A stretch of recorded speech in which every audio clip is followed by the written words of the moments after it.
Hello everyone. It's my great pleasure to welcome you online today to EPA Victoria's 8th Environmental Seminar Series, which today is on odour, and we're fortunate to have our special guest speaker, Professor Richard Stuetz from the University of New South Wales. I'm Andrea Hinwood, I'm EPA Victoria's Chief Environmental Scientist. Before we start, I'd like to begin by acknowledging the traditional custodians of the land on which we meet today and pay my respects to the elders past and present. I extend my respect to the Aboriginal or Torres Strait Islander people, colleagues, staff and students who are listening in today. Given we're meeting from all over the globe today, I'd also like to acknowledge the First Nations people everywhere and thank you for giving your time to actually attend today. So a few notes from me on this live stream event. Please be patient with us. This is our first time for this series in this format, and this is the first time I've used this particular software. So forgive us for any technical glitches.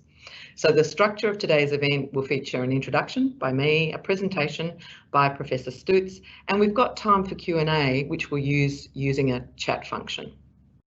The event is being recorded, so if you need to leave early or miss parts, you can watch it again via the EPA website. Due to our current platforms, we're not able to show our Auslan interpreters, so their presentation will also be available on the EPA website with the live recording of this event. As I said before, we will provide time at the end for a Q&A, and we'd like you to provide your questions in the questions box. So if you actually look at the tab, you can see a little chat box and it's got some questions in it. That's the Q&A component. You click on that and you can put a question in there. We'll open up the Q&A now, but we won't respond to the questions until after the presentations, and we will endeavour to get to as many as we can, and questions when we're not able to respond to, we'll try and respond to via email at a later date. So we're here to discuss changing the conversation of odour management. It's a topic that's really important to EPA Victoria, and we know it's also a topic that you're quite keen to hear about too. We all know everyone's exposed to odours. We experiencing that all the time, from crowded buses, restrooms, garbage collection sites and other locations. Some odours we like, some we don't. Coffee roasting, some perfumes. There are some perfumes I can't stand. Attention to odour as an environmental pollutant has largely been growing as a result of increased urbanisation, industrialisation and awareness of people's need for a clean environment. And across the globe, complaints about odour in particular to environmental organisations like ours is huge. In Victoria, odour was the most common source of pollution reports to EPA in the 2018-19 year. There were 4,090 odour reports. And common sources include landfill operations, chemical plants, food processing plants, and the improper treatment of sewage. We can explain some of these reports by encroachment of development in areas where industrial facilities were once isolated. So if you think about landfills, they were once isolated in the landscape, but we have moved people closer to these facilities. And of course, things like abattoirs and rendering plants, the same thing. So what is odour? Well, it's a smell, we know that, and it's experienced when one or more chemical compounds in a gaseous form stimulate our sense of smell, the nose.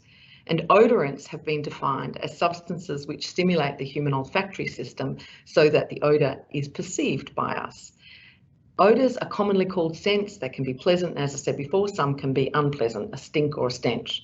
An offensive odour is one that affects the general health and well-being of an individual as a result of the intensity, character, frequency, how often you smell it and how long you smell it for.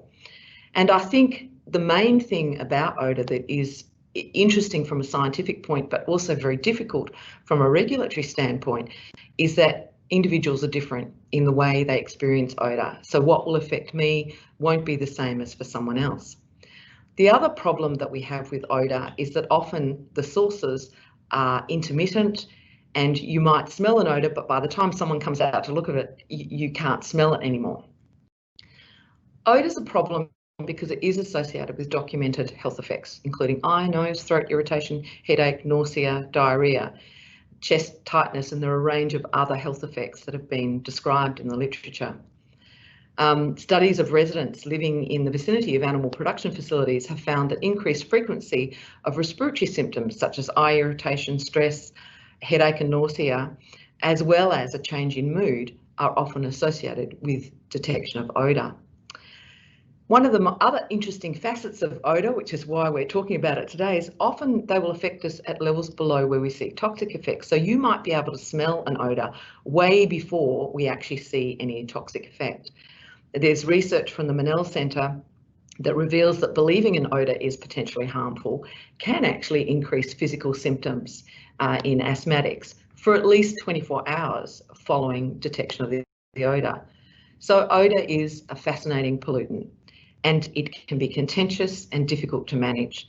And again, to reinforce, this is because of the way different people respond to it, but also the nature of odour and how it's experienced in the environment makes it very difficult. And that's why we've actually been doing a lot of surveillance work in the last few years to actually get a good sense of when odours occur, how strong they are, etc. It's probably useful to note that we license industries for odour, and we can also require pollution abatement notices for nuisance odour. So if an industry's emission changes the character of air to make it offensive to human beings, it's classified as air pollution. There's lots of instrumentation that's used these days, electronic noses and sophisticated analytical approaches, but we're still finding the human nose remains an essential tool for assessing odour. And thanks to the simplicity of the method of using our noses, any motivated and odour sensitive person, and I actually consider myself one of those, can undertake odour observations. In terms of measurement, the two most common approaches applied are olfactometry and sniffing measurements. Olfactometry uses the senses of trained panellists, and they're combined with analytical technology such as gas chromatography to establish the relationship between specific chemicals and an odour concentration for particular circumstances, emissions or industry types. Sniffing measurements is a field measurement by which the impact of a source is evaluated by the nose, and this method considers diffuse, surface and other sources of potential pollution. And we've used this method for many years at EPA Victoria, and we've also recently published on it. So the role of community in reporting odour is hugely important in assisting EPA to regulate odour pollution and address odour complaints. So it's on this note that I'm really pleased to introduce our guest speaker for today. Professor Stuetz is a professor of the School of Civil and Environmental Engineering at the University of New South Wales, and he leads an interdisciplinary research team focused on water, wastewater and waste management in natural and engineered systems.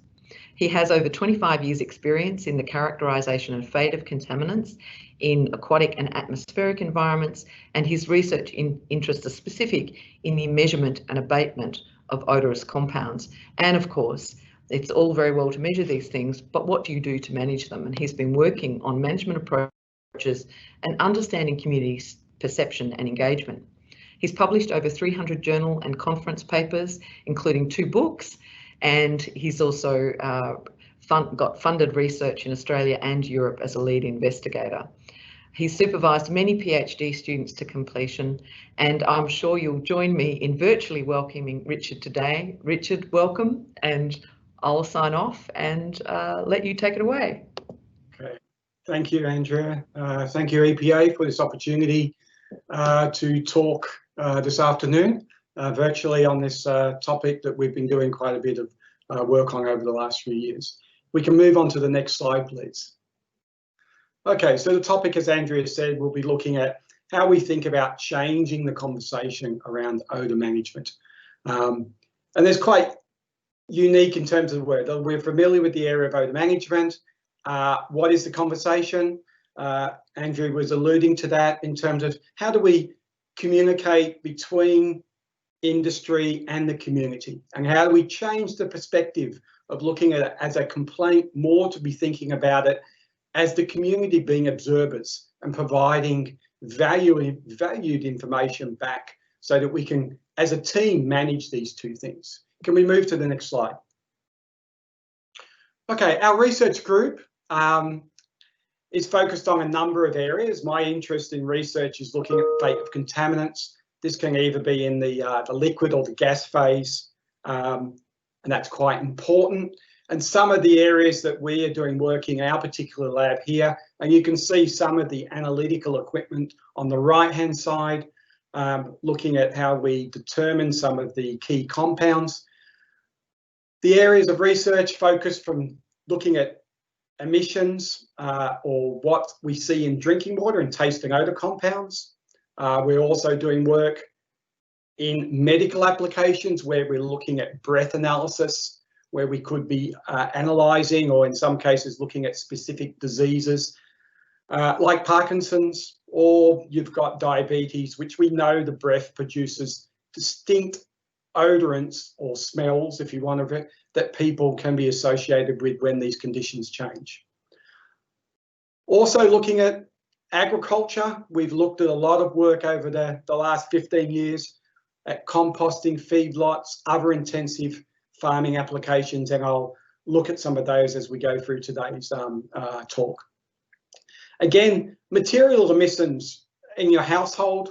If you've gone over to a friend's place and opened their fridge, or you've walked into some new building, you will all experience different types of emissions, even when you hop into a new car. And some of these, for some people, might be very pleasant. Other people, they may not be so pleasant. And some people may end up having some type of allergic reaction to these types of emissions that are coming off. And that could be just simply one compound, or it could be a combination of compounds interacting with your olfactory sense. The other areas which we're probably more familiar with are the two next topic areas, which is around waste management, landfills, waste transfer stations, wastewater treatment plants. These are infrastructure that people are associated, they have an association with the emission that may be foul in nature. And sometimes it's quite difficult to separate that association of what they think the infrastructure is doing and actually what's happening in. And so more education around what is the working process, how does it work 24/7, and getting better understanding. And I'll give you an example of that in today's lecture. Other areas where we've got a lot of work we've been doing is looking at different manufacturing processes, doing some work for the last few years in Malaysia, looking at rubber processing, some of the compounds that we get out of that. We're interested in doing these processes for two things. We're interested to understand key biomarkers that may be offensive outside of the boundary operation of some of these types of different facilities, but also looking at key markers that where we might start to see fatigue in certain components, like in the bottom component there, looking at plastic manufacturing. We do see fatigue in certain materials, like we see in breath analysis. Key compounds are being released from these types of materials, or a fermentative process, or our body is a fermentative process. And then if we understand what those compounds are, we can provide more cause-effect relationship and change some of these processes. Next slide, please. So here's some typical examples of the more offensive type odours that we might be more familiar with. Up on the top left, we'll see covered aeration tanks, abatement systems being put in to prevent emissions going out to the local community.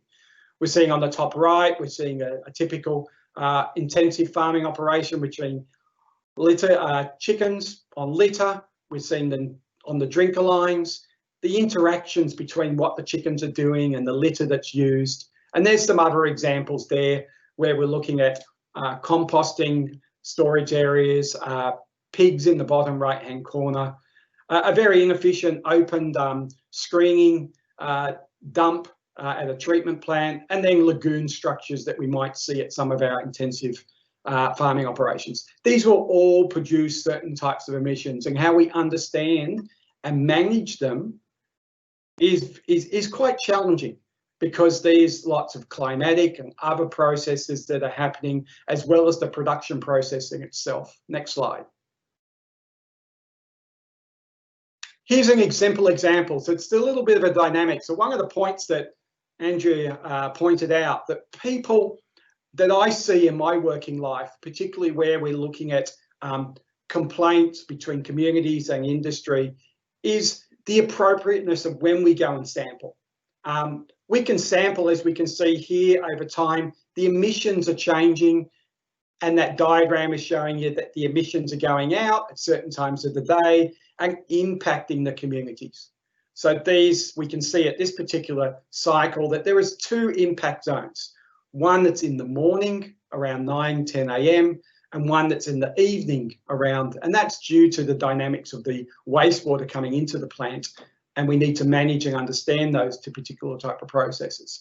So one of the things that we do see is that we do a lot of these types of scenarios in static type interpretations. But what we need to get more information is about what are the dynamics of when emissions will be high and when emissions will be low, and then what is inside those compositions.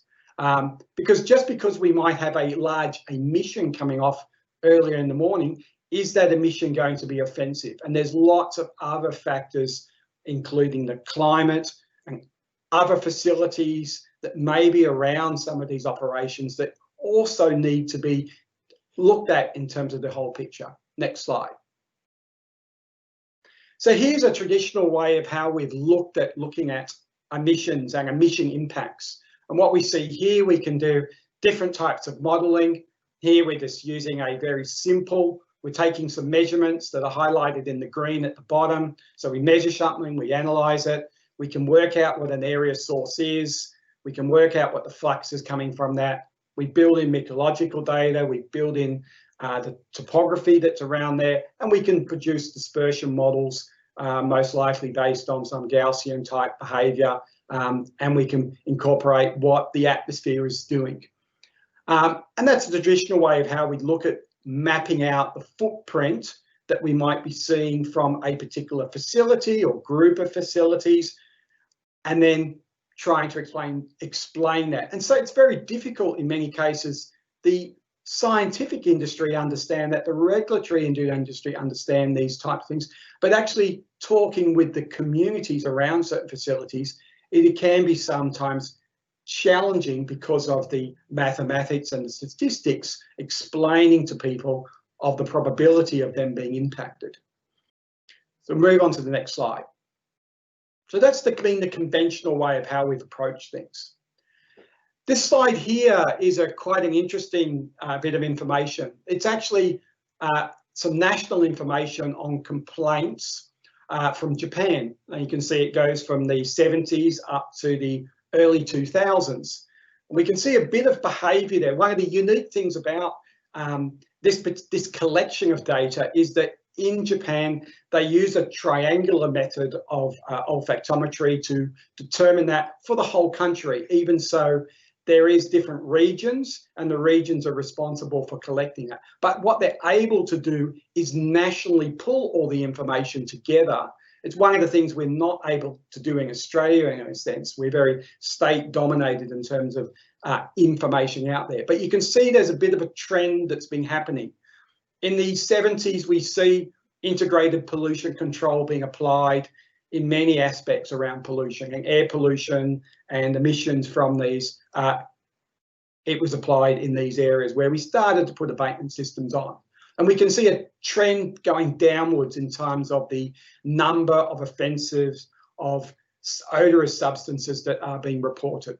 But what we start to see in the 90s again, and we're seeing this in Japan, here in Australia, in North America, in the European group of countries, that we start to see complaints going up again. And what we're seeing in there is that we're starting to see people talking more about it just smells, but being more critical in terms of what they might be smelling. So they're giving information more about the complexity.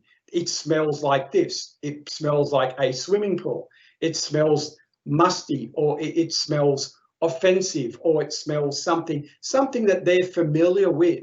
So what we are seeing in this, that we're seeing that people, and this may be also associated with the quality of life, their ability and what foods that they're eating and what wine that they're drinking, and seeing how culture has changed and that we are capable and understand a greater range of descriptors, and we're now applying this into this area of odour management. So it would be great that we could see such pulling together of data here in Australia about these types of information, about complaint information that's coming together on emissions. Next slide. So what I've given you is just at the start, just a little bit of background. So what's been the conventional way of how we've been doing things? The important thing about emission variability, and that's a key thing, that plant operation, what's influencing why emissions are coming out of the process. And again, not all emissions are going to be offensive. So what I'm going to focus on for the next, let's say, 20 or so minutes, I'm going to be looking at just some specific examples of the area of concern that I've seen over the last 15 years being back in Australia, where we're looking at the measurement, the sampling of emissions, the collection of that, and where they're asking concerns and where we do need to be kind of focusing on certain things. And then we'll drift a bit more into looking at about measurement and about what the talk is about, which is trying to change how we think and discuss and how we use that discussion to work with the community as observers going forward. So what we're seeing here on the right, we're seeing measurement. In the middle, we're seeing transportation or collection. And on the left-hand side, we're seeing a range of different sampling techniques that are out there as to how we get a sample and we do some form of analysis, chemical or sensory type analysis. Next slide. So this diagram here just gives you some illustrations of some of the sampling general techniques for sampling odours. There's a whole range of methods that are out there.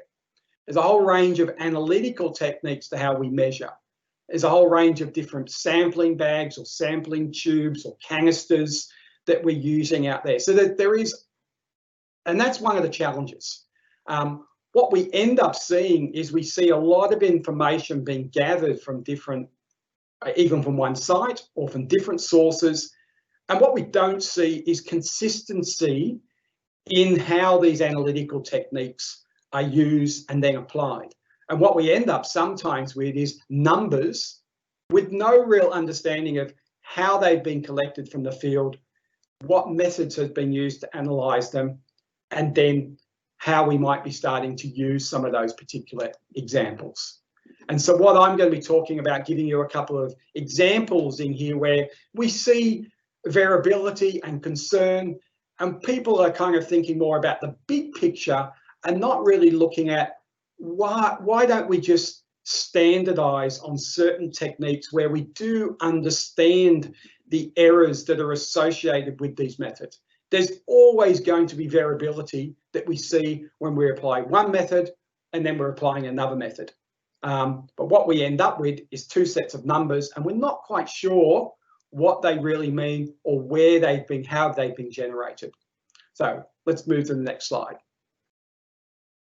So here's an example. So when we're thinking about odour sampling, what we need is a reproducible technique that's able to take a sample and provide it for analysis going forward.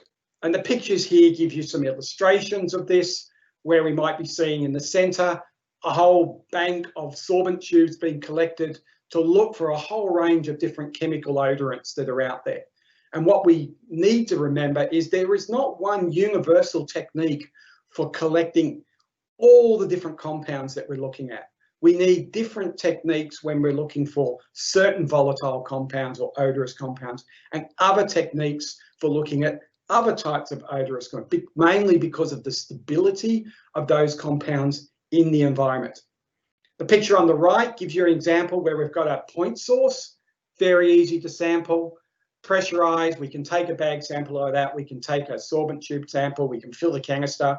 We can do different types of things like that. The picture at the bottom shows an example of where we are positioning sampling ports in some of the abatement infrastructure. What are the influences of those sampling positions on the emission result that we're going to get? So we have all these concerns that are out there that we need to be thinking more about. And I do see in many cases particularly where we're going on when we're looking more at the regulatory environment issues around it, is what do we need to be discussing? Well, what is the emission source? Where are we sampling from? What equipment are we using? What methods are we using? Are they consistent methods when we're comparing different sets of data? And what is the precision or the accuracy of some of these particular techniques that we're using, which is not discussed that much. Andrew mentioned earlier on about looking at dilution olfactometry. Dilution olfactometry is a technique that can be applied in certain examples and certain considerations. But what we need to be very aware of is what are the limitations of it in terms of its analytical capacity. What are the lowest levels that we are seeing? So we're seeing now that the European standard for dilution olfactometry has been significantly updated, and I would expect that the Australian one will follow, as it has been based 99% on the EU standard from some nearly 20 years ago. But there are limitations, and because we've now been applying this technique for a long time, we better understand what those limitations are going to be. So let's move to the next slide. So the other area where we see when we're looking at trying to get a sample, and you can see three pictures on the right-hand side, again, very simple point source. We can simply say relatively easy, but we need to be a little bit more careful about how we measure velocity measurements, what techniques that we might be using, if we're using pedos or we're using other types of measurement techniques that may be influenced, for example, by moisture impacts on the measurement techniques that we're using. When we're looking at volume measurements, these volume sources, they're more difficult, and they're going to have multiple inlet outlets. Are they forced? Are they naturally ventilated type systems? Those are the types of things. And we can see two pictures there where we've got an abatement system being covered simply with some plastic, and we're sampling out at a particular area. Or how are we taking the emissions either out of a poultry shed before the chickens are coming in? Are we looking at that as a volume measurement, or do we need to go in there and look at the area source measurements inside those facilities? And then also in those types of systems, you can see right at the end, how do the fans influence the behaviour or the side inlets along those considerations? So there are techniques out there, but I still see many applications where there's not a very clear understanding, and we see more of a discussion about what technique is better than another technique. I don't think there is any technique that is better than any other technique. What we need to be discussing is, well, which technique is appropriate and what information is it giving us, and do we really understand what that result is? And is it the result in terms of its analytical information that it's providing to us? Next slide. Here's a little example of when we're looking at hood systems, about this discussion about different techniques that are there. We've got equilibrium chambers, picture on the top right. We can simply do something like that, where we're using here, in that case, an inverted wok hood. So we've put a wok hood over the surface, we allow it to equilibrate, and these are very useful where we're getting at surface that have got their stagnant or very minimal airflows and very low emissions. And that in some cases could be coming off a biofilter, it could be coming off a landfill surface, it could be coming out of some application. The other area where we see a lot of units that have been developed, but the most common is the US EPA Flux hood. We see these being used on low airflow sources and low emission rate sources. And the picture on the right there is showing an example of one on an aeration system at a wastewater treatment plant, and trying to understand what those emissions are. And then we also see globally a whole range of different wind tunnels that have been developed. And the application of those is that we can apply different flow rates over the surface, and that's going to give us information that's going to be more realistic to air velocities that we might be seeing under different dynamic conditions. And we can see here on the right hand side of that, at the bottom, a picture of an example of a medium-sized type of wind tunnel sitting on the top of a landfill operation, and samples being collected there. Now, all these techniques are going to be giving us very, very different types of results. But what I'm seeing as a researcher is that how much variability are there within these individual systems? And so much of the work that we've focused on the last 5 to 10 years has really been looking at the US EPA flux chamber. And we'll go on to the next slide. Oh, before I jump to that, here's a good example of, sorry, that one, yes. Here's a good example of a comparative study that was done in France 4 to 5 years ago, where all of the techniques that were principally used in France were compared on 2 types of different surfaces. They were compared on, you can see, on a compost pile there, or they were compared on a lagoon surface, and trying to understand. And the analysis that came out of these, we're looking at chemical analysis and looking at olfactometry analysis. And the outcomes of the study really just demonstrated that the results, all the different techniques were giving us a different result.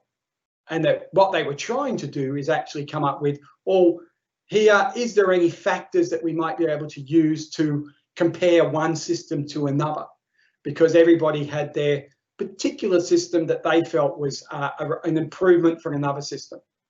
And really the outcomes didn't show that. It really showed that all these systems were very, very different. And if we move on to the next slide. So here is one of the important things that we need to be looking at. When we're looking at flux hoods, and we can see here the schematic in the middle, a general schematic of what we see of a flux hood, the US EPA flux hood, where it's got odor-free air going in, generating the sweep across the surface, sampling going out. And we can see that there is some various designs in this. We do see that we've added fans into these systems. What impact does that do? We've seen that we've added different sampling tube locations. So where's the air going in? Where is the air being drawn out? How do all these things influence? And so that's been our interest, is just focusing on one device and understanding when you're changing that device and the conditions, how is that really influencing what's happening inside the hood, and therefore what's happening to your results. And while we're interested in doing that, is it's reflected onto the diagram on the right, which is really looking at a group of compounds and trying to understand the behavior of these compounds. And we know that certain compounds are liquid phase driven and gas phase driven. And therefore, as we change the internal conditions, what's happening at a liquid surface or a solid surface inside these flux hoods, or the flow rate going around inside them, what we are seeing is that we're driving the release, or in some cases not the release, of certain compounds that could be liquid phase or gas phase. And depending on what those compounds are, and depending what the odor threshold value and offensiveness of those compounds, the device itself is actually therefore then changing what we are seeing being sampled out of these systems.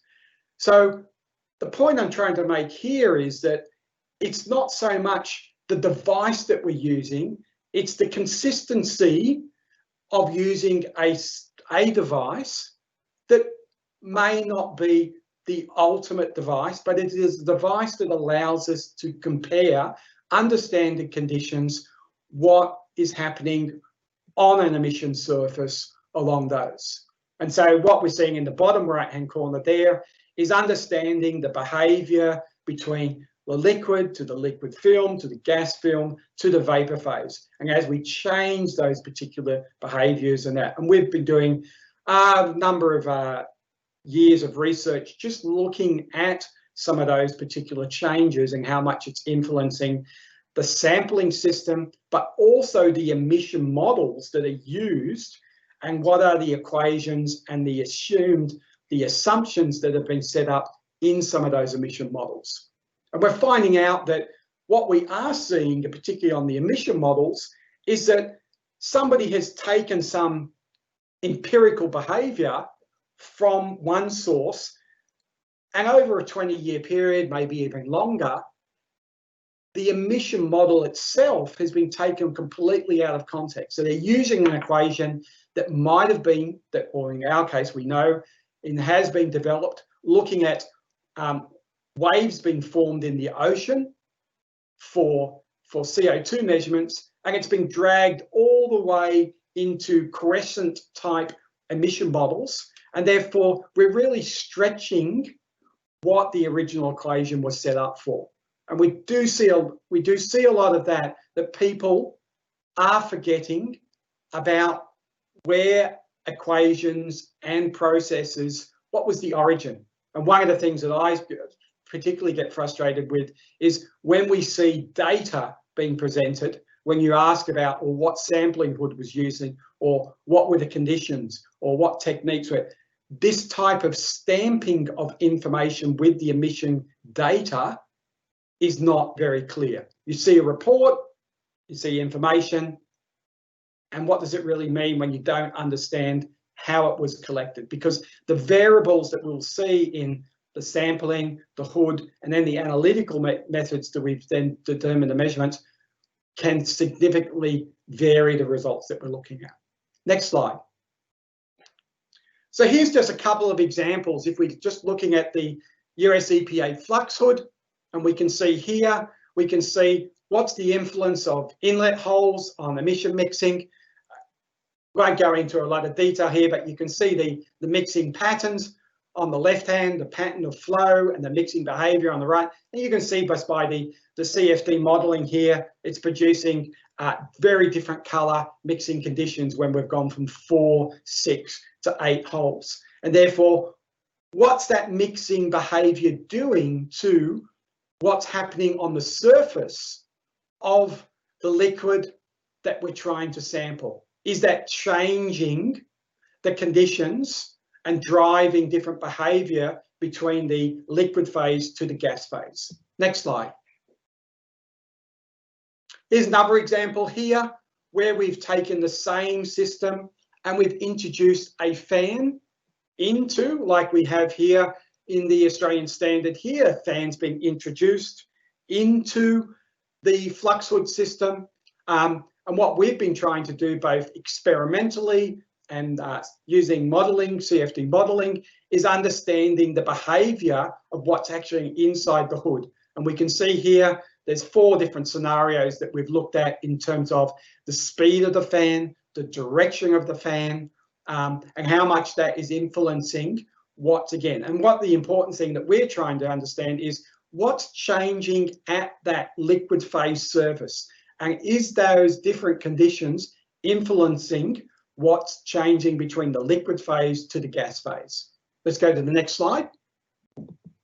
Again, here that's looking downwards, looking down to see, again, the number of holes, 4, 6 and 8, and we can look at the emission rates, and we looking at the friction velocity that we're seeing, and we can see just by looking at the behaviour there, we can see that there's different things happening in each of these particular systems. Which one is better? Which one is going to give us the most uniform result? That's what we're more interested in. Not that one might be a better technique from another. It's consistency of the information that we're able to generate from these systems. Next slide. Here's looking down where the influence of the fan, and you can look back and look at the, watch the recording later, and you can look at the slides earlier on where we're looking at the side vision, and you can looking down here and you can see again the different upwards and downwards of the direction of the flow and the rate at which the fan is mixing does influence significantly the mixing conditions inside, and therefore again what is actually driving on the surface of these things and what will be potentially being drawn out or not drawn out from the liquid to the gas phase. So that's just looking at one simple system in terms of the operation, and hopefully you can see that just changing some of these very simple parameters does influence quite significantly what's happening in these systems. Next slide. So talk a little bit about sampling systems. Let's go on a little. We're all familiar with this particular diagram where we're seeing here a point source being collected using a lung method to collect the bag sample, and what happens to that sample once we're inside that bag. And there's a lot of talk about the different types. I only had an email yesterday, somebody asking me about what's the difference between 3 different types of bags. How's that influencing what's happening, some of those conditions. We won't be talking in detail about that today, but yes, definitely bag materials and how bags behave and how long it takes from when we sample, what is the humidity, and then transporting it, and then how we're going to be using that particular bag. Are we using it for sensory analysis? Are we using it for other types of analytical analysis?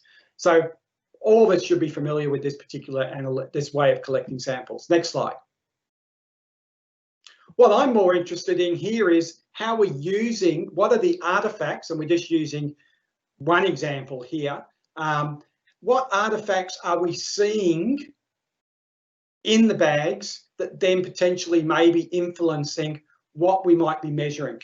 And here we can see that, and we do see quite a bit of this happening, that people collect bags in the field and then they use those bags to then do volatile organic carbon analysis of samples. And what we will see is that there will be compounds potentially coming out of the bags, and depending on how long the bag has been in storage and transported to that, there may be sorption or there may be diffusion through the bags. In many cases, there is the need to do double bagging so that we can actually reduce the amount of emissions potentially diffusing or being transformed inside some of these particular bags. So just being aware that sample bags, there is no ideal bag out there, but we need again to understand how is the bag influencing the results that we might be getting out of the technique that we're using. So next slide.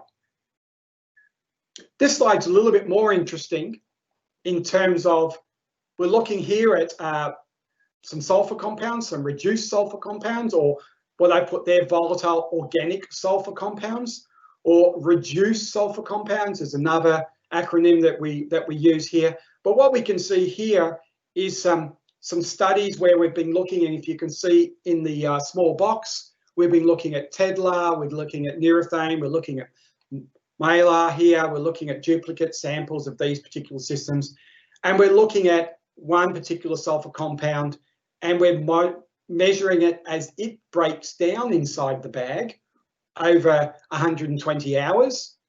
And then we're looking at what is the formation of 2 interesting sulfur compounds that are on the right-hand side, where we're looking at diethyl sulfide is one of those. And one of the things that we need to be remembering about those is that what are the odour thresholds and what are the descriptors and what are we doing in this particular transformation process that's occurring here? Are we breaking a compound down that's going to be potentially more odorous, or are we breaking a compound that is odorous that's potentially going to be less odorous? So we can see here, even over very short time periods, and if we're looking at the bottom right diagram, we can see at about 20 hours, we're seeing that the ethyl methyl disulfide is increasing significantly over that very short time period. We're seeing more on the diethyl disulfide, that the increase in that particular compound is more gradual, so it's not happening earlier on, and there's different processes that are occurring there. And what we were looking at in these studies was what were influencing the transformation of these compounds. Was it the temperature? Was it the humidity? Was it the UV? Was it the influence of other volatile organic compounds that may be interacting in some of these processes? So there still needs to be a lot more work done in this particular space, where we need to understand particularly these sulfur-based compounds and some of the nitrogen-based compounds, because these are the compounds that we know are associated with the most offensive odours that we see from many of our waste and waste management operations. Next slide. This is why just giving you the examples here of the fleet of compounds that we analyse for in our lab, and you can see it going from hydrogen sulfide all the way down to dimethyl trisulfide, and you can look at the different odour threshold values that we've got there, and therefore why are these more reduced sulfur compounds and some of the descriptors that have been used for these, why are we more interested in those than the original hydrogen sulfide compound? Because of the potential impact that some of these compounds may have, like ethylene mercaptan. It's a very, very low impact on. Or we've got some of the methyl mercaptan, which has got an interesting decomposing cabbagey type smell that's going with it. Got to remember also that even so we see these odour descriptors that are used there, but as we change the concentration of different compounds, the descriptors also change. And that's one of the things that I'm surprised out there, that there is potentially a lack of understanding of this, is that as compounds change, concentration changes, the descriptors also can change from being what might be considered pleasant to unpleasant, or vice versa. So it's just not the compounds that we see descriptor changes, it's those concentration relationships as well that's quite important. Next slide. One of the other areas that we see, where we see a lot of requests coming in, looking at analytical techniques, and it's good to see that people are referring to a standardized technique. Here I've just put up TO17, one of the US EPA methods. But one of the challenging things that I see people asking our group to do is to use this technique and possibly 14 or 15. It's great that there is a protocol there to use that, but what people aren't understanding is that these standard conditions and standard analytes that we're looking at are being developed for air toxin analysis. There are no odorous compounds in these particular techniques, or not the odorous compounds that we are traditionally going to be picking up at some of our wastewater, waste management, agricultural type processes out there. We need to be looking at more bespoke analytical techniques that are targeting the compounds that we're interested in. Next. And this is why we look at it in this particular way. We break up our compound groups into two separate groups. We look at the volatile organic compounds and we look at the volatile sulfur compounds. You cannot really look at the sulfur compounds within the volatile organic compounds. Many of the techniques that we use for looking at VOCs are fairly aggressive, and therefore they're oxidizing the sulfur compounds. So what you're seeing, what you might be measuring, or you are measuring, is a transformed sulfur compound in many of those techniques. So we need to use techniques that are gentler in a way that aren't going to transform some of those processes. Next slide. Here are some of the techniques that we look at in our particular lab. We look at our VOCs using thermal desorption with GCMS. We use our sulfur compounds. We use a different detector. We don't use a mass spec. We still use thermal desorption, but we collect those samples using sampling bags in those particular cases. And in a lot of cases, we're looking for many unknown type compounds. So therefore, we don't have standards for them. We need to be looking at other techniques like time of flight with MS to understand some of these things. So these techniques are time consuming, they're challenging, and the analytical methods that we develop for these are bespoke in many cases for particular applications that we're looking at. So what I'm trying to say here is there isn't a generic one method out there that we can go out and look for a whole range of different odorants. Next slide. Another area that we see a lot of talk out in the method out there is measuring hydrogen sulfide. So I'll just give you one example of this. This is an instrument that's out there that's used for hydrogen sulfide, and you can see the instrument itself responding 100% to hydrogen sulfide also responds to a whole range of other sulfur compounds.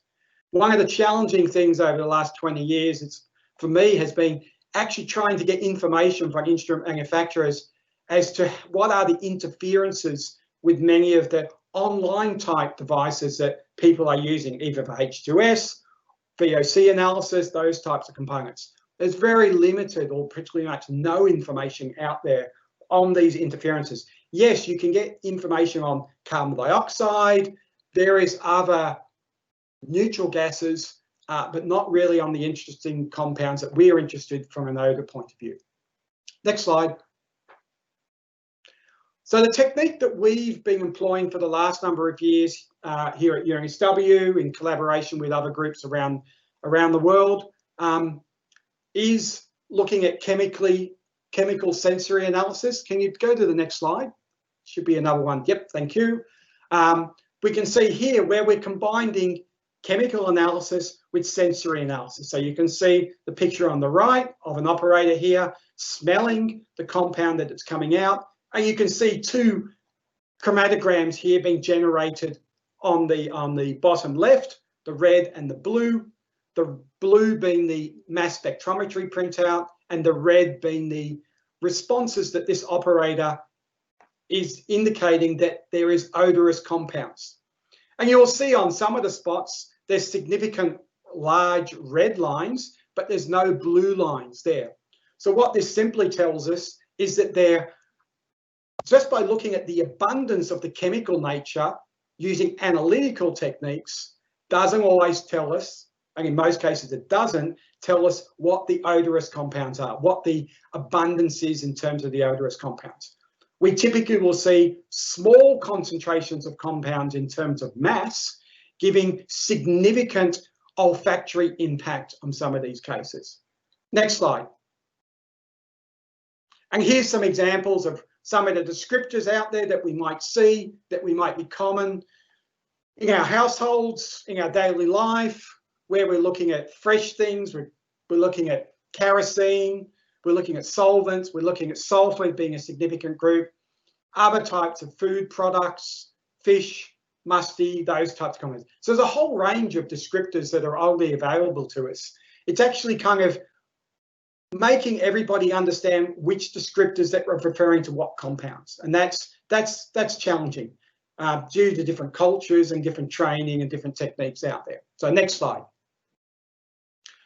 One of the other challenging things is that we have different operators, and like we have different people in the field, we have different people doing an analytical analysis. And what we're seeing here are two examples of that, where we're seeing two operators, and we're using N-butanol, which is the compound that we use for standardizing dilution olfactometry panelists. And we can see one at 9 ppb and another one at 37. So the 37 ppb person will be somebody that's would be a panelist in a dilution olfactometry panel. Where we're seeing the one ODP operator 1 is a highly sensitive person. So what we use in our lab is a combination of people that fit into the panel group, but people that are also highly sensitive. Next slide. So what I'm going to go through here now is give you a couple of quick examples of a poultry shed emission that we can see here. Poultry shed on the left, empty shed on the right, bottom left, smaller chickens coming in, larger chickens later on. Okay, next slide. Here's in week 1. And you can see here the ODP operator is identifying compounds that you would expect. Pine, woody, fresh, fruity type compounds, because we've just got the litter in there. Next slide. After about 3 weeks, when we've got about 24,000 chicks in this particular setting, we're starting now to smell other types. So the bedding type material, that freshness is going, and what we start to see in the red lines across there are sweety, rancid, unpleasant, metallic, earthy type compounds. And we can relate these to particular chemical groups, and I'll show you that a bit later. Next slide. At week 5, we start to really see this sharp, pungent, metallic-y type compound being identified later on. Next slide. And in week 7, we're starting to see a whole different group of compounds, this mushroomy, smoky type odour. And what you might have noticed between week 5 and week 7 is that the bird numbers has been dropped. So certain chicks have been taken out for certain food production purposes, and other chicks stay in there. Next slide.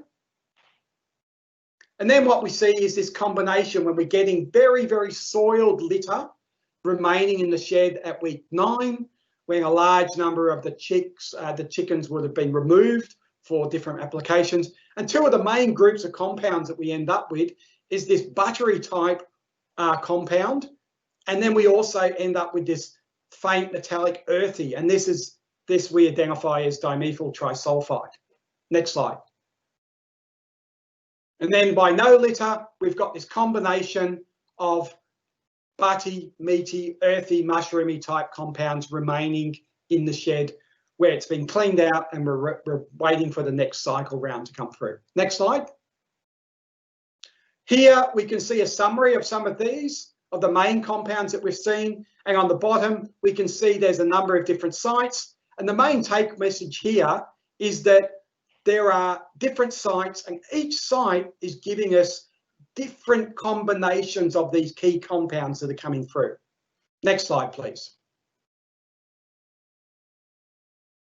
What's the important thing that we see here is that there's different transformations occurring from the fresh litter to the soiled to the what's coming out of the shed. So we'll move on to the next slide, and I'll give you 2 examples of why we're interested in this. We can see that these compounds are being transformed from one particular compound that we're seeing inside the shed, and as it's being transformed later, the interesting point here is that we look at the odour threshold value, and these are going down significantly. So as this compound's being transformed, the impact is becoming more significant. Next slide. And here's a second example of a similar type component, where we're starting with the 2,3, and we're ending up with the 2,3-dione, which is a different compound. And again, looking at the odour threshold value, we're going from one which is very high to one which is very low. And therefore, we don't need a lot of this compound to have significant impact from these operations. Next slide. Keep going through. Sorry, the graphics of next. Yep, that should be fine. Yep, great. So here's an example here of an operation from a wastewater treatment plant where we're transporting the product overseas out about 400 kilometres, and we use it for agricultural purposes. So there's great beneficial value into use of biosolids. Next slide. But here's the plant you can see at the top in the picture, and you can see housing development starting to encroach around this particular facility. And the diagram on the left shows you the areas that we're interested in: sludge production or biosolids production at the treatment plant. We've got transportation, we've got odours, and we've got odours when we go to land applications. Next slide, please. So what are some of the engagement processes that we need to be looking at to understand? And this slide here shows us when we've been looking at one particular plant. You can see it's on the coast, and we've gone out and we've surveyed statistically out to the community to understand information about what people. So we're doing a lot of survey work. We're collecting what originally we referred to as complaint data, and then we're collecting information from industry surveys. So when we're using these analytical techniques, using GC olfactometry to understand what odours are being formed, and then we can actually look at this in terms of forming maps, and then community testing and consultation. Next slide. So here's an example of this, where we've been looking at complaint mapping very closely to the plant.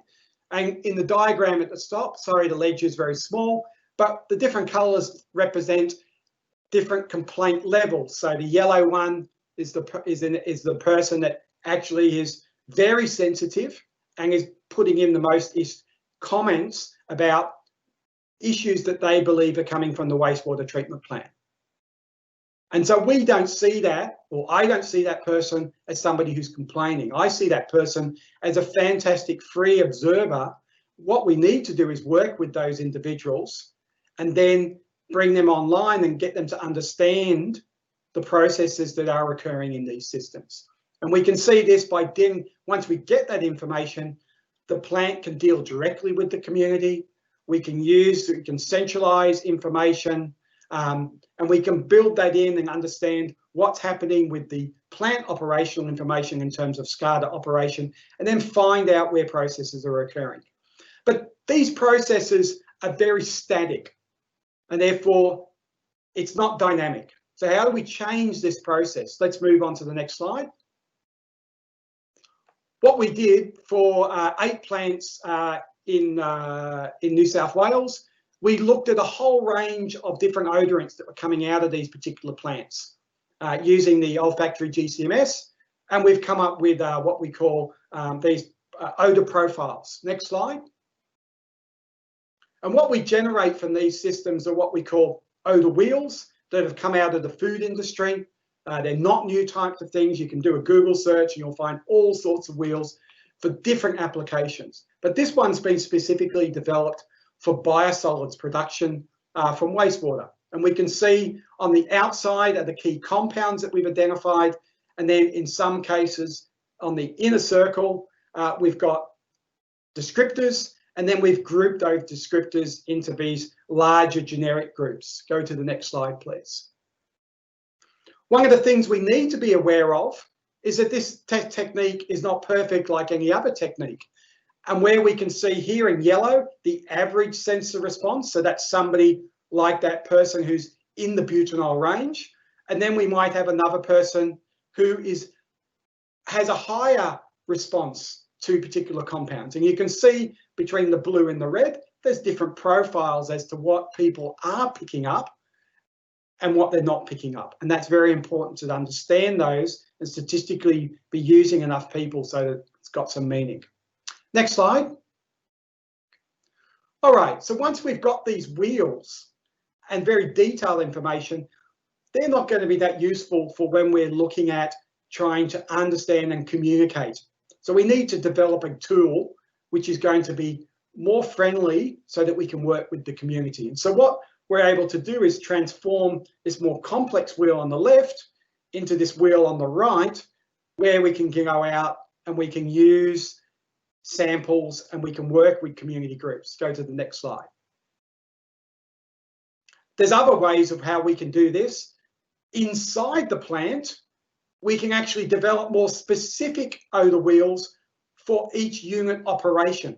So we know that there are certain behaviours that are occurring in some of these processes, and we can kind of finish up on some of those. All right, next slide. We can use this in training common language in the community. And we've got a few points here where you can see the odour wheel with the community on the table. You can see sniffer bottles there where we can put compounds in, and we can work with communities and we can work with industry representatives along those. So next slide, please. So how do we interact all this together? So in some of the research that we've been doing, we've been working with a European group and company where we've been able to interface this information about what people are describing onto a simple phone app where we can look at it in a cloud-based monitoring. And so here you can see one red dot there being reported. If we go to the next slide, we can see several other dots that are now being reported. And there's information that comes up on this particular graph that tells us that what's the type of odour. One of them's been reported as being fishy. Go on to the next slide. We got another report here. This one's just saying it's a rotten egg, cabbagey type smell. And so we can do different types of operations along those lines. Next slide. And we end up with what we can do is we can use this tool to collect dynamically when people are observing impacts around their local communities. And then we can also use the tool to be communicating out from that. Our input into this particular tool has been actually the developing the odour wheels and the specific descriptors that are used at individual sites. I'll finish up there, go to the next slide. So there's just acknowledging some of the sponsors we've had for some of the work I've been presenting. So thank you. Oh, thank you very much, Richard. I'm sure on behalf of everyone who's out there, we're all clapping virtually, and I think I'm going to have to get some sort of sound device so that we can actually hear it. So thank you very much. We've got a number of questions. I wondered if I might actually take the liberty of asking the first. From what you've just presented, what you appear to be saying is that those very sensitive individuals can characterise the odour, which means you then get back into the plant to manage that aspect. So you're actually improving the performance of the plant so that you're not creating odour in the first place by using your community. Is that what you're proposing? Yeah, will I start with the question? Sorry. So the first question at the top from Stephen, to what extent is the rise in complaints an increase in social media? Yeah, that's a really good question. Look, I haven't really, generally you would say yes. We're seeing more complaint information. Groups around facilities in some cases are definitely more organised through social media groups. What it does make in terms of when the work that we've been doing, that at certain sites that we've looked at where there has been groups already organised, you can go in and work with those groups very effectively. So from our point as researchers, the social media has allowed us to engage more quickly with the community to understand what their concerns are and then work with them in terms of getting them to realise what descriptors, because they really in many cases don't have a very good grasp of what they're smelling, what does it really mean? And what we try to do is to give them 5 or 6 smells, and therefore we're able to then train them and also train them at different intensities to then get them to understand what some of those different compounds are. So yes, social media, it possibly will be increasing complaints, but we see it as an effective tool to engage with people as well. The second question, okay, so improvements in overperformance tend to reset the odour level. Yeah, that's true. That's very true. Continuing improvements tend to required to stop the odour complaints increasing. Has any quantitative research been done on this? I'm not aware of that. It is a good question as to, and I would think of that in the same of how we see cascading impacts of where we have multiple sources, where there may have been a traditional industry that's there and another industry is coming along, or several industries are joining into the area, and then how people then decide as a community which is the source, which is the most offensive, or what they believe is the source of the offensive odours. They're quite challenging to work with. One of the areas in that area is that many people have preconceived ideas already, and convincing them to have an open mind about what may be the sources is, I would see, is the most challenging component on that particular aspect. So I hope that, so it would be good to be able to quantify at a multiple site where people have identified certain odorants and then going off and identifying other odorants. What people also don't understand is that as conditions around these particular sites change in terms of climatic conditions, as I mentioned, the odorants that are operating there as well. The other area where I've seen some interesting observations in the same in a similar type of study is where industries have put abatement devices on, and they've put abatement devices on as to what they believe was the principal odorant coming from their facility.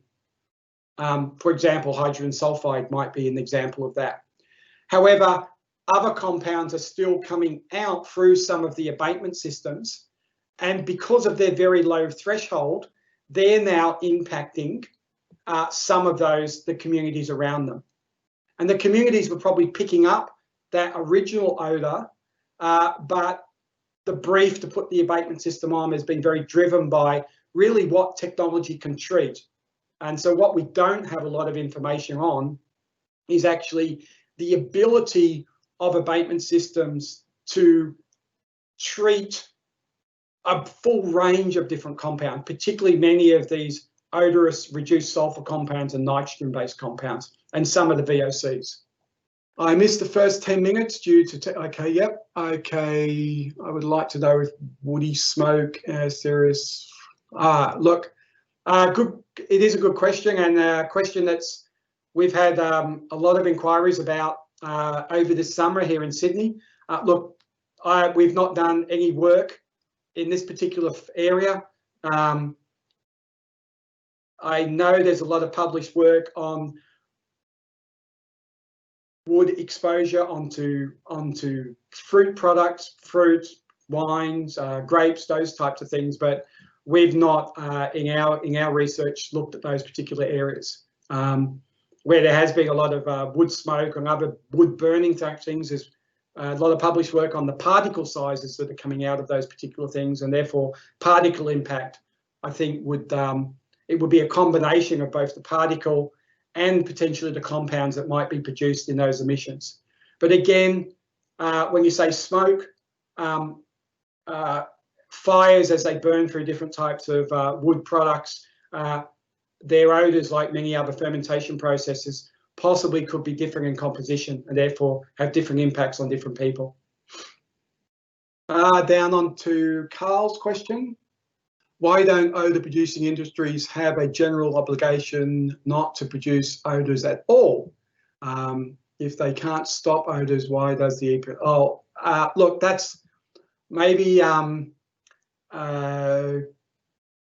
Chris, look, all industries, all operations will produce some forms of emissions, and those emissions for different people can be very offensive. For example, I can't walk into the bottom of large department stores, because typically on the bottom of large department stores you have a lot of the perfumes and other types of fragrances and things like that.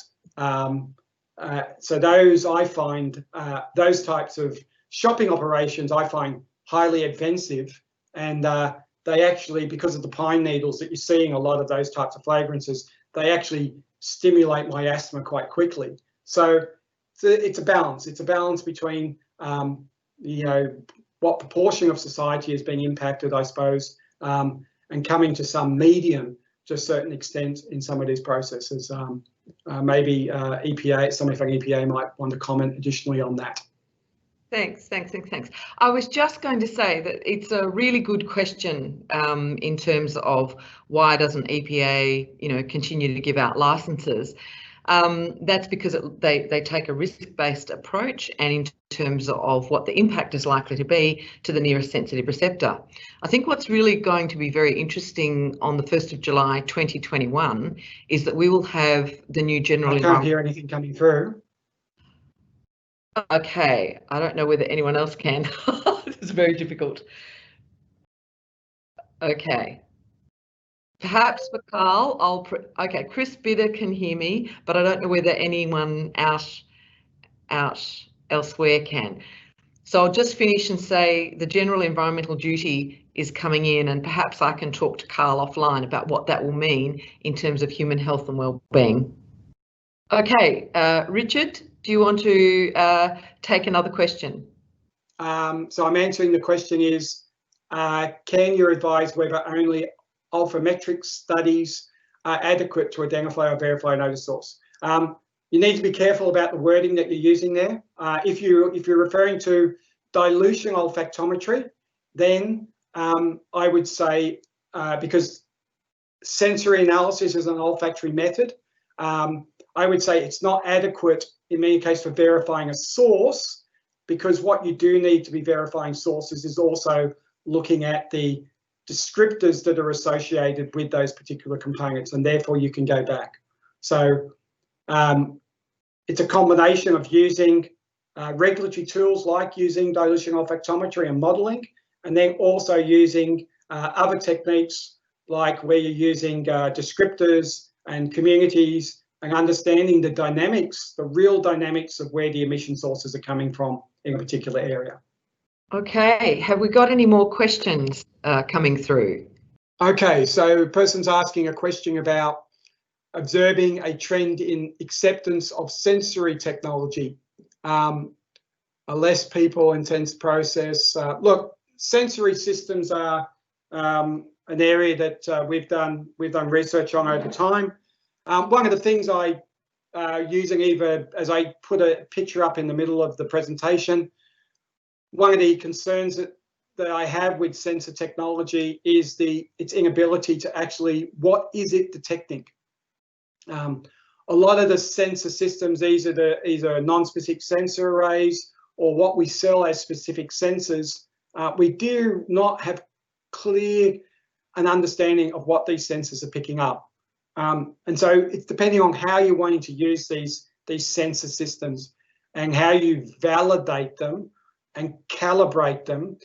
I would say at this point in time is very challenging to do that for particular compounds that you might be looking for.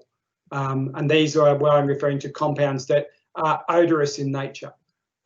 So if there is more information out there from manufacturers about their sensors and what their sensors are really picking up and what are the cross-contaminations that potentially those systems are measuring, then I believe that there will be a greater acceptance of use of those in combination with what I was just describing earlier about how we use communities and how we might be using modelling techniques. The next question here, it seems to me that complaint mapping is very useful, but it is in a sense, jumped around, after the horse has bolted. No, I would not say that.